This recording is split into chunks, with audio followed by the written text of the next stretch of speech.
नमस्कार, स्वागत है आपका फेडरल देश में। मैं हूं नीलू व्यास। होली के अगले दिन बिहार की राजनीति में भूचाल आ गया है। ये पता चल रहा है कि नीतीश कुमार अब पटना से अपना बोरा बिस्तर बांधकर दिल्ली आने की तैयारी में है। राज्यसभा का नॉमिनेशन करेंगे और अब राज्यसभा में सांसद बनकर नीतीश कुमार दिल्ली में लौट रहे हैं। आप याद करो, 26 साल पहले जब वो मुख्यमंत्री के पद पर वो काबिज हुए थे, तो उन्होंने, और उसके बाद उनको इस्तीफा देना पड़ा था, तो उस समय नीतीश कुमार की एक स्टोरी बड़ी वायरल हो रही थी कि नीतीश कुमार ने उस समय कहा कि हम अपना अब खूंटा बिहार में गाड़ लेंगे।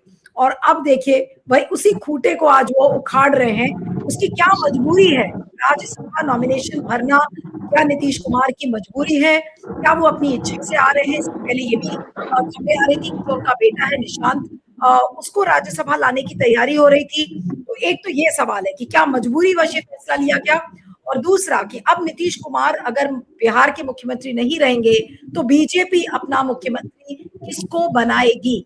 आज इसी पर हम चर्चा करेंगे। हमारे साथ दीपक कोजगवे जी हैं, वरिष्ठ पत्रकार, पॉलिटिकल कमेंटेटर, आपका स्वागत है। अंशु नैथानी हमारे साथ है, वरिष्ठ पत्रकार, पॉलिटिकल कमेंटेटर, आपका स्वागत है। और गगन गौरव हमारे साथ है, जो पॉलिटिकल एनालिस्ट है, चारों कैबिनेट भी चलाते हैं, आपका स्वागत है। और आज की चर्चा में दीपक जी से शुरू करूंगी कि दीपक जी, ये डिसीजन क्या मजबूरी में लिया? ये फैसला नीतीश कुमार को मजबूरी में लेना पड़ा कि अब वो पटना छोड़कर अब राज्यसभा का नॉमिनेशन भर रहे हैं दिल्ली में? जी देखिए दीपक नीलू जी। जी, ये इतने बेबस और इतने लाचार मुख्यमंत्री नीतीश कुमार होंगे जिस तरह की स्थितियां आज हैं, ये किसी ने सोचा नहीं।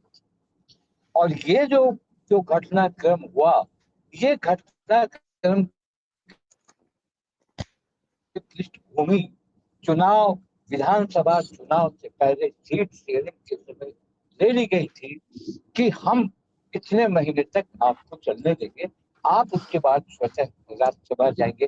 बीच बीच में हल्ला, और ये होता था कि नीतीश कुमार को कोई संवैधानिक पद मिल जाएगा, तो नीतीश कुमार को डिप्टी स्पीकर मिल जाएगा, उपराष्ट्रपति बना दिए जाएंगे। ये सारा कैलकुलेशन उस वक्त से चल रहा था। और नीतीश कुमार को उस समय मजबूरी थी इन लोगों की बनाना, कि उन्होंने जनता को कहा था कि नीतीश कुमार ही होंगे मुख्यमंत्री। आपको याद होगा कि जब उनकी सीट 20 में 43 आई रहा रहा था, उस वक्त भी नीतीश ने कहा था कि हम नहीं बनेंगे, मगर उन्होंने जबरन बनाया था, इसलिए कि उस समय जो गणित था, उस गणित में नीतीश फिर पलट सकते।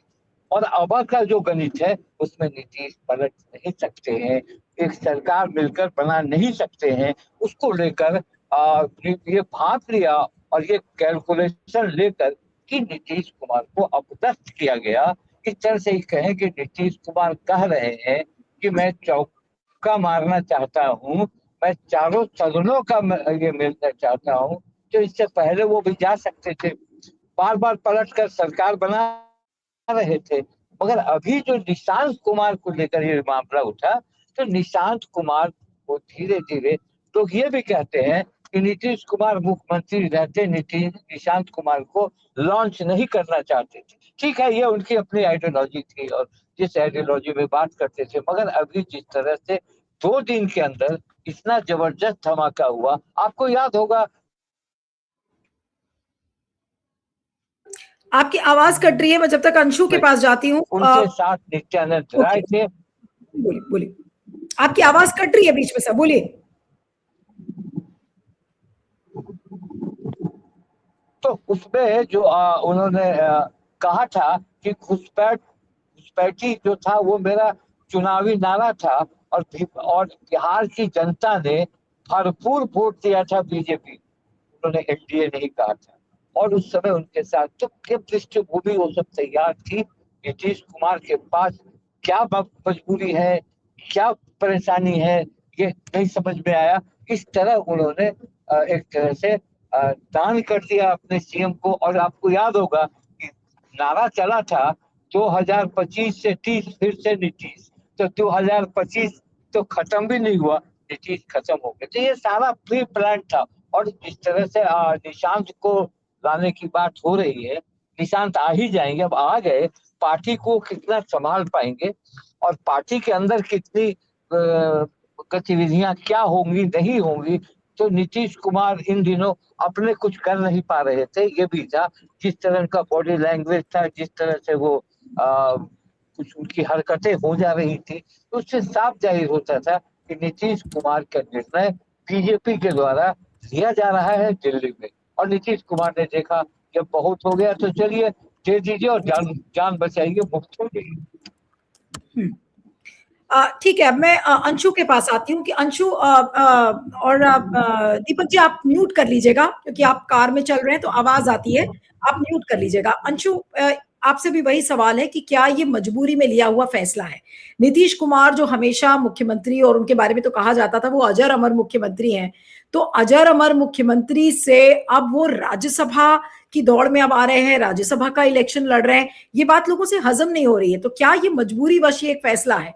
और उसके बाद जो बड़ा सवाल है कि अब निशांत का क्या होगा और बीजेपी किसे मुख्यमंत्री बनाएगी? जी नीलू, ये जो सारी चीजें हो रही हैं वो बीजेपी के स्क्रिप्ट के अनुसार हो रही हैं। एक स्क्रिप्ट, ये पटकथा तैयार कर ली गई थी, चुनाव हुए थे और उसके बाद ही तैयार कर ली गई थी, थोड़ा समय दिया गया और अब उस पटकथा के हिसाब से ही ये पूरा काम हो रहा है। तो राज्यसभा उनका जाना, और जिस तरह से नीतीश जी का जो ट्वीट आया है उसमें वो ये लिखते हैं कि वो राज्य के दोनों सदनों में रहे हैं तो अब संसद के भी दोनों सदनों में रहे, तो ये जो उनका ट्वीट ही है बड़ा ही लाचारगी और थोड़ा सा बेचारगी भरा लगता है। जो 20 साल तक लगभग एक राज्य का मुख्यमंत्री रह चुका हो, केंद्र में लोकसभा का सदस्य रह चुका हो, मंत्री रह चुका हो, रेलवे जैसी मिनिस्ट्री जिसके पास रही हो, इतने सारे ओहदे रहे हो, उसके लिए राज्यसभा जाना क्या इतनी बड़ी बात है? कोई उपराष्ट्रपति, राष्ट्रपति बनने की बात होती तो कुछ समझ में भी आता। तो ये समझ में आ रहा है कि बीजेपी ने एक ऐसा प्रेम पत्र उनसे लिखवाया है जिसमें प्रेमिका प्रेमी को स्वीकार नहीं करती है क्योंकि वो उसे बिल्कुल नहीं चाहती, लेकिन कभी प्रेमी जो है वो एक तरफा प्यार में कनपट्टी पर पिस्तौल रखाकर इस तरह के प्रेम पत्र लिखवाता है। तो ये उसी तरह का प्रेम पत्र शायद उनको लिखना उनकी कुछ मजबूरी है। और ये पृष्ठभूमि और ये बहुत समय से तैयार हो रही थी। जिस तरीके से क्या कहा जाए, अब तो स्लीपर सेल भी ना कहा जाए, कि पूरे तौर पर ललन सिंह और संजय झा ये सभी बीजेपी के ही कार्यकर्ताओं की तरह और बीजेपी के ही लोगों की तरह जेडीयू में ज्यादा कार्य कर रहे थे।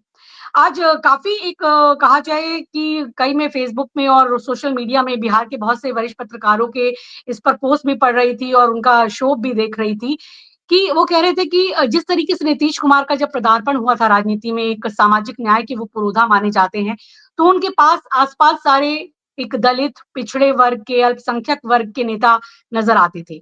लेकिन आज जो कोटरी उनके चारों तरफ से घेर के नजर आती है, उसमें सभी जो है वो सवर्ण हैं, वो उच्च जातियों के हैं, वो ब्राह्मण हैं और केवल एक दलित है जो अशोक चौधरी के रूप में नजर आते हैं, लेकिन उनका कितना इम्पोर्टेंस है ये भी कहना मुश्किल है। तो ये एक पूरा एक सोशल फैब्रिक, एक पूरा सोशल स्ट्रक्चर जो है वो बदल दिया गया है जेडीयू का। ये पुरानी वाली जेडीयू नहीं है।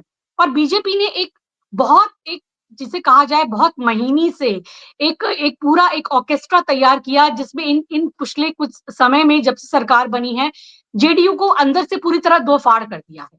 एक जेडीयू जो है, जो पुरानी जेडीयू जो नीतीश कुमार के साथ लॉयल्टी रखती है, जिसके कार्यकर्ता आज भी बाहर चिल्ला रहे थे, बाहर चीख रहे थे कि नीतीश जी आपको बिहार छोड़कर नहीं जाना है, आपको मुख्यमंत्री बनकर ही रहना है। लेकिन वहां इतनी कड़ी सुरक्षा थी कि जो उनसे रोज मिलने भी जाते थे लोग, उनको भी अंदर नहीं जाने दिया जा रहा था। पता नहीं ऐसी क्या मजबूरी थी। और एक धड़ा वो है जो ललन सिंह और जो संजय झा और ये तमाम इन नेताओं का है, जो अंदर खाने बैठकर बीजेपी के साथ हाथ मिलाकर सारी चीजों का फैसला कर रहे हैं। क्यों एक बीजेपी के आज जेडीयू के कार्यकर्ता ललन सिंह मुर्दाबाद के नारे लगा रहे थे? वो जानते थे कि कौन है ये घर का बेदी। जैसे कहते हैं ना नीलू, एक एक मुझे यही एक दर्द या बेचारगी आज दिखी नीतीश कुमार जी की, कि मुझे अपनों ने लूटा गैरों में कहाँ दम था, मेरी किश्ती वहां डूबी जहां पानी कम था। तो उनके अपनों ने ही उनको मार दिया है। और मैं यही कहूंगी, it's a brutal political murder of a socialist leader, और जिनको वो नहीं, अब रहने नहीं दिया गया, लेकिन उनकी मजबूरी समझ नहीं आ रही। नहीं अंशु, ये बात तो काफी क्लियर है कि भाई उन्हीं के लोगों ने उनको डुबो दिया है आज, और उसी के चलते आज वो इस जगह पर पहुंच गए कि अब उनको सारा बिहार का राजपाट छोड़कर अब दिल्ली आना पड़ रहा है। लेकिन अब निशांत का क्या होगा? निशांत को लेकर बहुत सारे सवाल हैं और कुछ टीवी चैनल्स ने हालांकि इसको लेकर कोई सब्सटैंशिएटेड खबर नहीं है कि अब निशांत पूछ रहे हैं कि भाई मेरा क्या होगा, क्या निशांत को डिप्टी सीएम बनाया जाएगा, क्या बीजेपी उनको इस लायक समझती है? क्योंकि जब भी मैंने उनको बातचीत करते हुए देखा है पास्ट में, तो बड़ी आध्यात्मिक टाइप की वो बातें करते हुए नजर आते हैं। तो ऐसे में पॉलिटिकली वो कितना अपने आप को एडमिनिस्ट्रेशन में इन्वॉल्व कर पाएंगे, उसको लेकर बहुत सारे सवाल हैं। तो निशांत का क्या होगा? बिल्कुल, बिल्कुल आप नीलू ये सही कह रही है कि ये जो कुछ भी हो रहा है, अगर निशांत को अगर ऑफर रखा जा रहा है कि उन्हें डिप्टी सीएम बनाएं या उनको पार्टी में लाएं, तो ये जो है वो बिल्कुल एक स्क्रिप्ट के तहत ही हो रहा है। अगर निशांत को सही ढंग से पार्टी पॉलिटिक्स में लाना था, जेडीयू में लाना था, या उनको ये इस तरह की बड़ी उनको अपॉर्चुनिटी देनी थी या उनके हाथ में ताकत देनी थी, तो ये 2 साल पहले होना चाहिए था। आनन-फानन में नहीं होना चाहिए था। क्या उनके पास पार्टी की इस कदर कमांड है? वो तो अभी तक केवल अपने पिता के लिए ही जो एक बेटे की हैसियत से है, कभी-कभार मीडिया से बात करते आए हैं या अपने पिता को वो उनके साथ खड़े हुए सपोर्ट करते हुए नज़र आए हैं। लेकिन जेडीयू के एक अंदर के नेता के तौर पर, एक जेडीयू के अगर कहा जाए कि जिसको लोगों से जुड़ाव रहा हो या उनकी एक कमान उनके हाथ में रही हो, ये तो उनको मौका नहीं दिया गया, क्योंकि नीतीश कुमार तो हमेशा परिवारवाद की एक राजनीति का विरोध करते रहे और उन्होंने कभी भी नहीं कहा कि मैं अपने बेटे को राजनीति में लाऊंगा या इन्हें आज मेरा बेटा सीएम बनेगा, कि जैसे लालू प्रसाद यादव ने किया या जैसे उपेंद्र कुशवाहा ने किया कि बिना चुनाव जीते ही बेटे को मंत्री और सब कुछ एमएलसी सब कुछ बना दिया। तो नीतीश कुमार की एक कोई ऐसी सोच नहीं थी। लेकिन अब जब उन्हें इतना कमजोर कर दिया गया है और ये भी उनके आगे समझौता रखा गया कि आप ऐसा कीजिए और उन्होंने साइन कर दिया। ये कोई उनके बहुत मन की बात होगी, ऐसा मैं नहीं कह सकती हूँ। लेकिन अभी ये मजबूरी है कि पार्टी को शायद टूट से बचाना है, तो किसी और पे यकीन तो किया ही नहीं जा सकता है। भले ही कोई अनुभव नहीं है निशांत कुमार को, भले ही उनका कोई ऐसा बैकग्राउंड नहीं है पॉलिटिक्स में, एक्टिव पॉलिटिक्स में रहे तो खैर अपने पिता के साथ है, घर में पॉलिटिक्स तो उन्होंने देखी होगी। लेकिन अभी उनके लिए बहुत अग्नि परीक्षा होगी। बीजेपी ने उनको तैयार होने का मौका नहीं दिया। ये अगर ये लाइन तैयार होनी थी, अगर उन्हें तैयार होना था, तो 2 साल पहले कम से कम लाना चाहिए था नीतीश कुमार को, निशांत कुमार को। अभी क्या निशांत कुमार की सभी बातें मानेंगे? जो एक होल्ड संजय झा का या ललन सिंह का या और नेताओं का या अशोक चौधरी का पार्टी में है या और नेताओं का है, तो क्या इतनी जल्दी पार्टी को होल्ड में ले सकते हैं? और ये कोई बड़ी बात नहीं है कि निशांत कुमार को अभी डिप्टी सीएम बनाने का एक ऑफर भी दे दिया जाए, तो बाद में इनके साथ क्या किया जाएगा, इसको कोई कह नहीं सकता है। नहीं तो और अंशु, हम यह समझ के चले कि क्या अब एक तरीके से ये माना जाए कि जेडीयू को पूरी तरह से खत्म कर दिया है। अब नीतीश कुमार राज्यसभा में आकर क्या करेंगे ये पता नहीं। निशांत का फ्यूचर बहुत डोलड्रम्स में है। जेडीयू ऑलरेडी दो फाड़ में बटी हुई है कि कुछ लोग उसको बीजेपी को सपोर्ट करते हैं, कुछ लोग नीतीश कुमार के सपोर्टर्स हैं। अब उनका क्या होगा? अब जेडीयू एज अ पार्टी का भविष्य आपको क्या लगता है बिहार में? नीलू, जेडीयू एज अ पार्टी बहुत ही अभी सबसे ज्यादा अपने कमजोर दौर में नजर आ रही है। सबसे ज्यादा बिखरी हुई, सबसे ज्यादा कमजोर, सबसे ज्यादा उसमें कहा जाए इनफाइटिंग और एक अंदरूनी कियोस है। एक पूरी तरह से कियोस है अभी जेडीयू में, क्योंकि उनको समझ नहीं आ रहा है कि जो उनके मुख्य नेता हैं नीतीश कुमार, जिसके पीछे पूरी जेडीयू चलती है, वो इस तरह के डिसीजंस क्यों ले रहे हैं। अगर उन्हें मुख्यमंत्री बनाया गया था, बीजेपी ने कहा था कि 25 से 30 नीतीश, तो ये नारा क्यों दिया गया था? और आप उनको 25 के बाद 26 में ही इस तरीके से रवाना कर रहे हैं राज्य में। आपने तो ये पूरी तरीके से जनता के साथ छल किया। मैंडेट कुछ महीनों में ही, जी, एक साल में कुछ महीनों में ही। तो आप कह सकते हैं कि जेडीयू पूरी तरह से एक टूट और खात्मे की तरफ बढ़ती हुई नजर आ रही है। और बहुत कोई बड़ी बात नहीं है कि बीजेपी पूरी पोचिंग कर रही हो, क्योंकि उन्हें पता है कि अब वो स्थिति नहीं है जेडीयू की कि वो टूट के चली जाए आरजेडी के साथ, वो जैसे पहले करते थे, या कोई बार्गेनिंग की स्थिति में भी अब वो नहीं है, क्योंकि अंदर खाने इतना टूट फूट मचा दी गई है जेडीयू के अंदर। उसमें ललन सिंह के जरिए, चाहे संजय झा के जरिए या पूरे स्लीपर सेल के जरिए, और पूरी तरह से जेडीयू को इतना कमजोर कर दिया गया है कि आज जो कई उनके एमएलएज हैं जिनकी अगर लॉयल्टी भी है नीतीश कुमार के साथ या पुरानी जेडीयू के साथ, वो डरे हुए हैं इस वक्त। और पूरी तरीके से मुझे तो नजर आ रहा है कि सफाई की तरफ जा रही है जेडीयू, कि इसके बाद क्या होगा, क्या भगदड़ मचेगी, क्या बीजेपी के में कुछ वो लोग जाएंगे, क्या रहेंगे, जेडीयू के साथ कौन रहेगा। जी, जेडीयू अब पुरानी वाली जेडीयू नहीं रहेगी नीतीश कुमार के दिल्ली चले जाने के बाद। और यही एक प्लान मुझे नजर आ रहा है कि बीजेपी का था हमेशा से, कि उसे एग्जीक्यूट कैसे करना है और इस तरह से दिखाया जाना है। और लोगों को ये समझ आ रहा है कि राज्यसभा के लिए नीतीश कुमार को क्या जरूरत है दिल्ली जाने की। आप उन्हें कोई राष्ट्रपति नहीं बना रहे, आप उन्हें कोई उपराष्ट्रपति नहीं बना रहे हैं। ऐसा क्या मोह है नीतीश कुमार को? तो कोई मोह नहीं होना चाहिए।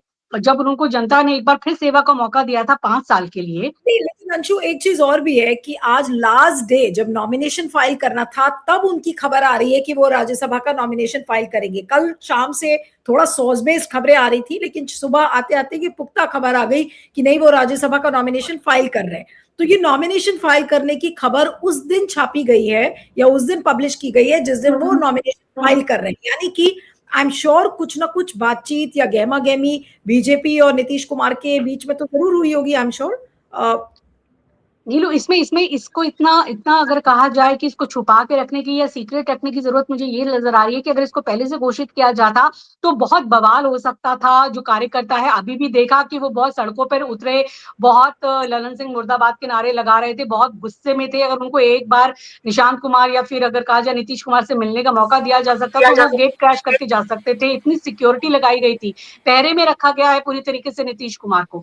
तो अगर ये बात पहले सामने आ जाती तो ये पूरी तरीके से षड्यंत्र तो जेडीयू के कार्यकर्ताओं को और उनको जो एक लॉयलिस्ट है नीतीश कुमार के, उनको समझ में आ रहा है कि ये तो सब चीजें एकदम प्री प्लान्ड और जबरदस्ती से कराए जाने वाली हो रही है, तो ये इसका मौका नहीं देना था।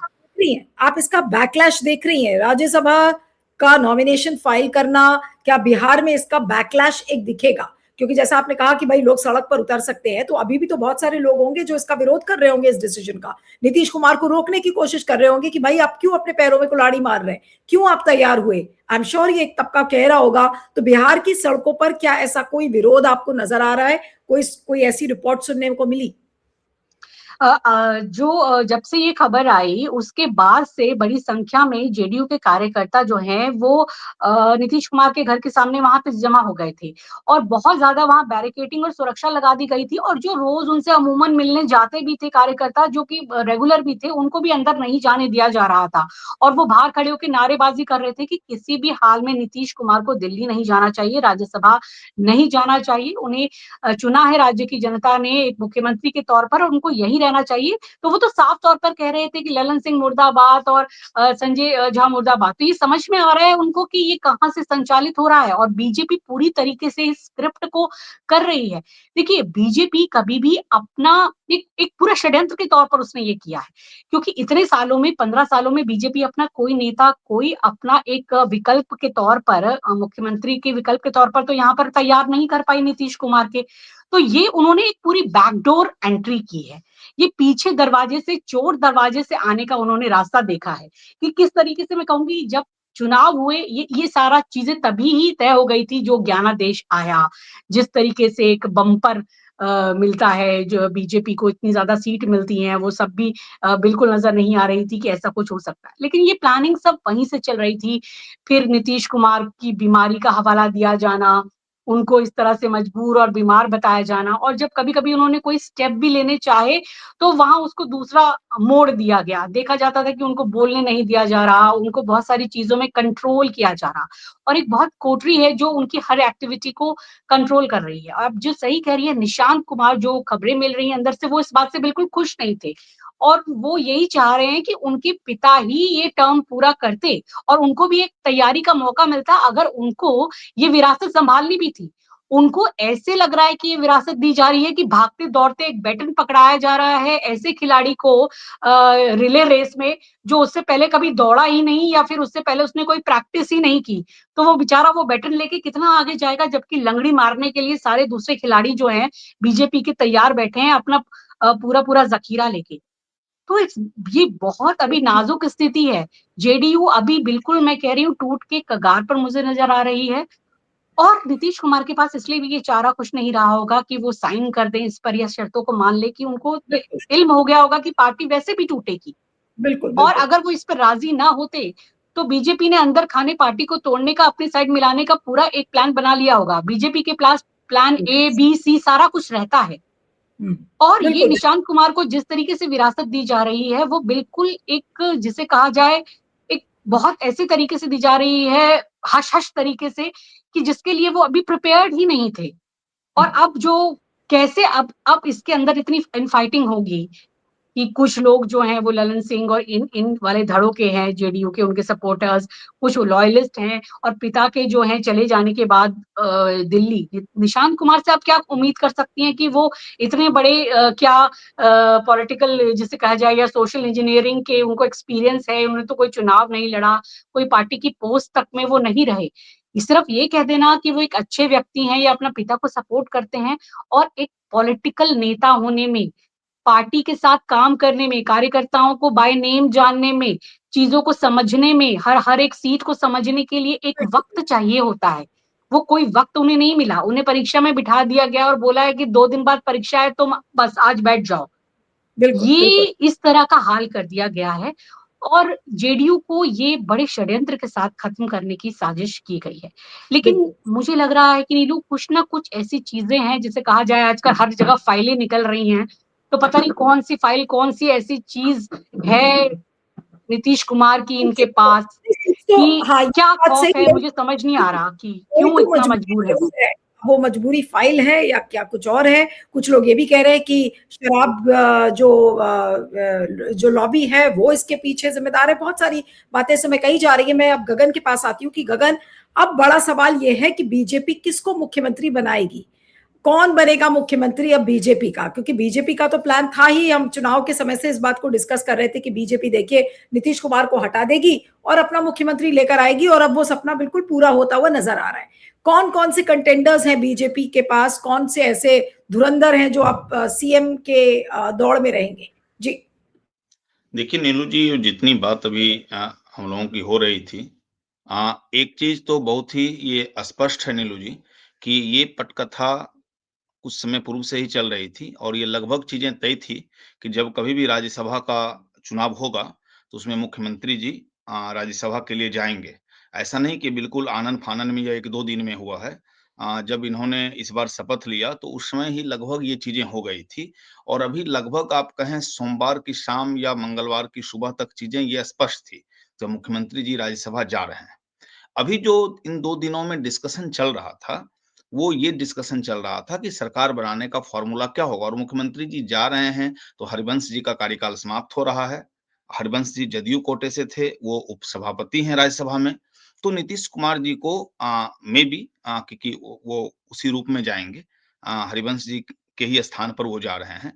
दूसरी चीज़ क्या है कि अगर आप इसको देखेंगे, तो जदयू का एक बड़ा धड़ा इसको मान रहा है और जदयू के शुभचिंतक भी मान रहे हैं कि जिस तरह से मुख्यमंत्री जी का स्वास्थ्य जिस स्तर पर चल रहा है, तो इन इससे बेटर रिटायरमेंट नहीं होगा।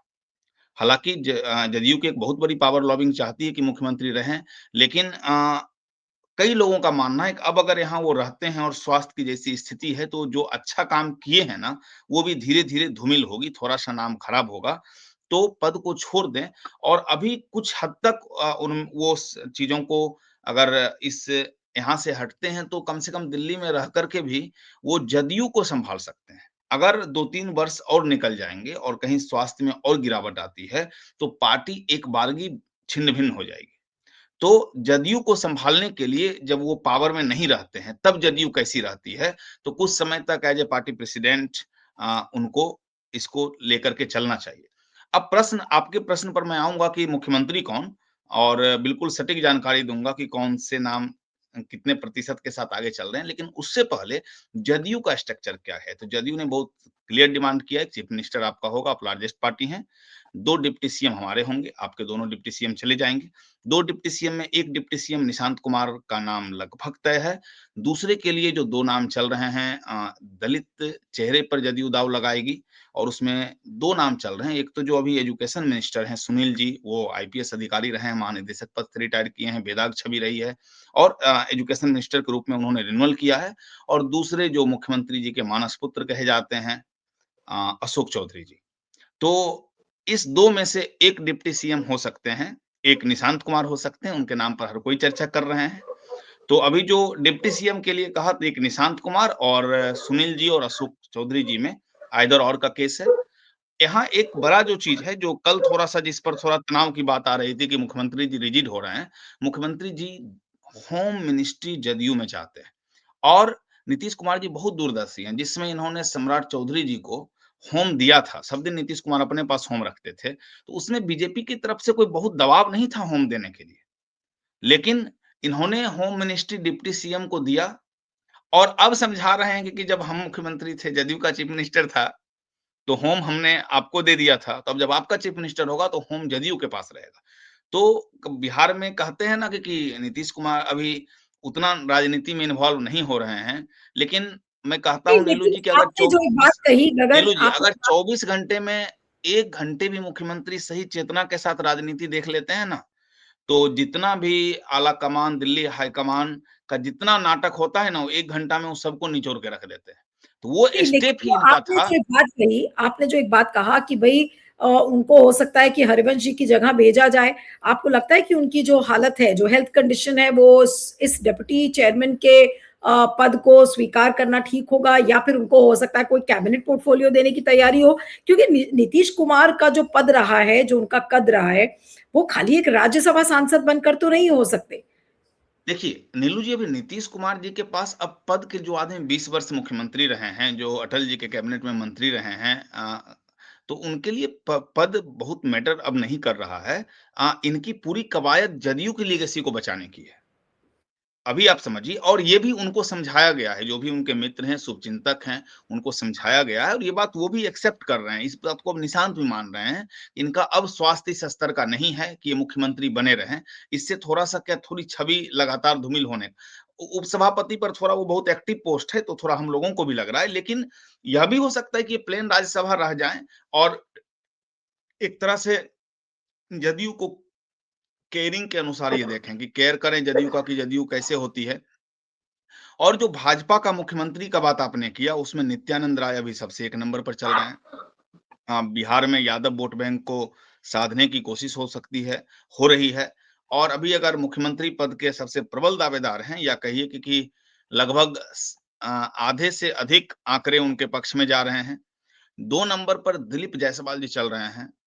उनका भी अभी अमित शाह जी आते हैं, सीमांचल जाते हैं, कहाँ रुकते हैं, कैसे समीकरण बनते हैं। अगर इन सब घटनाक्रम पर नज़र डालेंगे, तो वो भी आ रहे हैं और सम्राट चौधरी जी भी रेस में हैं, खुद को तो वो मान रहे हैं, लेकिन हमें बहुत नहीं लग रहा है। कारण है कि बीच में प्रशांत किशोर ने बहुत बुरी तरह से अटैक किया था और उनके एजुकेशन को लेकर के, बाकी चीज़ों को लेकर के प्रश्न उठने लगता है। तो अभी अगर मुख्यमंत्री की बात करेंगे तो मुख्यमंत्री के तौर पर नित्यानंद राय जी आगे चल रहे हैं। डिप्टी सीएम के रूप में अगर हमारा जहाँ तक सोर्स है, सूत्र है, तो निशांत कुमार और एक अशोक चौधरी जी और सुनील जी में से किसी एक का नाम चल रहा है। होम किसको मिलेगा? निशांत कुमार को मिलेगा या उन दोनों में से किसी को मिलेगा? ये देखने योग्य बात होगी। Nishant Kumar deputy chief minister बनते हैं और निशांत कुमार को बनने के पीछे एक और बहुत बड़ी कारण है कि दूसरे किसी के नाम पर पार्टी एकजुट नहीं रह पाएगी। फिर हुँ, बहुत लड़ाई है। नीतीश कुमार के बाद कोई नंबर 2 डिक्लेयर लीडर ही नहीं है और हुँ, निशांत कुमार के नाम पर हर कोई एग्री है, संजय झा एग्री हैं, अशोक चौधरी एग्री हैं हुँ, और एक और चीज़ देखना होगा क्योंकि जदयू में मनीष वर्मा इस वक़्त क्या कर रहा है? मनीष वर्मा जदयू के जनरल सेक्रेटरी हैं। मनीष वर्मा बहुत ही साइलेंटली काम करते हैं। मनीष वर्मा आईएएस ऑफिसर रहे हैं, वो आईआईटीएन रहे हैं और जदयू के वर्तमान में चाणक्य कोई किसी को माने, मैं तो मनीष वर्मा को मानता हूँ। हुँ। और बहुत सधे हुए काम वो करते हैं, बहुत बैकग्राउंड होकर के काम करते हैं, खुलते नहीं हैं। तो अगर निशांत कुमार डिप्टी होंगे तो मनीष वर्मा के संरक्षण में ही होंगे। बिल्कुल, तो यहाँ बिल्कुल। पर जो जिस चीज़ों पर लोगों का ध्यान नहीं जा रहा है, तो आप मनीष वर्मा की एक्टिविटी पर भी नज़र रखिए कि मनीष वर्मा क्या कर रहे हैं। चूँकि अगर ये सब कुछ नहीं होता तो राज्यसभा मनीष वर्मा को जाना था। हुँ, लेकिन मनीष बिल्कुल। वर्मा राज्यसभा नहीं जा रहे हैं। मनीष वर्मा राज्यसभा नहीं जा रहे हैं, मनीष वर्मा को बिहार में छोड़ा जा रहा है हुँ, और पार्टी के बिल्कुल, जनरल बिल्कुल। सेक्रेटरी के रूप में ही छोड़ा जा रहा है। हुँ, तो ये भी चीज़ें रखती हैं, तो कुल मिला-जुला कर ये चीज़ें तय थी और हमें भी लगता है अगर हमारा व्यक्तिगत राय आप पूछिए तो ये एक सम्मानजनक विदाई है और मुख्यमंत्री को अगर स्वास्थ्य इजाज़त नहीं दे रहा है, तो हुँ, उनको विदाई लेनी चाहिए और अगर निशांत कुमार में काबिलियत है तो वो साबित करेंगे। हालाँकि हमें अभी भी लग रहा है कि जो होम मिनिस्ट्री वग़ैरह है, जो दूसरे डिप्टी होंगे उनको दिया जाएगा। निशांत कुमार हुँ, को एक पोर्टफ़ोलियो दिया जाएगा, कोई भारी-भरकम मंत्रालय नहीं दिया जाएगा और ये हुँ, कोशिश होगी कि उनके नाम पर संगठन एकजुट रहे, पार्टी एकजुट रहे और अभी बिल्कुल। लंबा समय है अगले चुनाव में, तो अगर इस बीच में थोड़ा-सा निशांत की ट्रेनिंग हो जाती है, थोड़ा मैच्योरिटी आ जाती है, तो आगे कुछ और देखा जा सकता है। जी नीलू जी। चलिए, बहुत इंटरेस्टिंग टर्न ऑफ इवेंट्स हैं जहां तक बिहार का सवाल है, लेकिन नीतीश कुमार ने अपना बिहार से बोरा बिस्तर बांध लिया है, अब वो दिल्ली चल रहे हैं। जेडीयू को किस तरह से वो बचाएंगे, निशांत कुमार अपने आप को पॉलिटिकली मैच्योर आने वाले दिनों में कैसे करेंगे, या फिर बीजेपी उनको निगल जाएगी, ये भी बहुत बड़ा एक सवाल है। तो देखना होगा कि किस तरीके से आगे डेवलपमेंट्स इसमें प्रोसीड करते हैं। आप दोनों का बहुत बहुत शुक्रिया। Anshu, Gagan, thank you so much for joining. Thank you.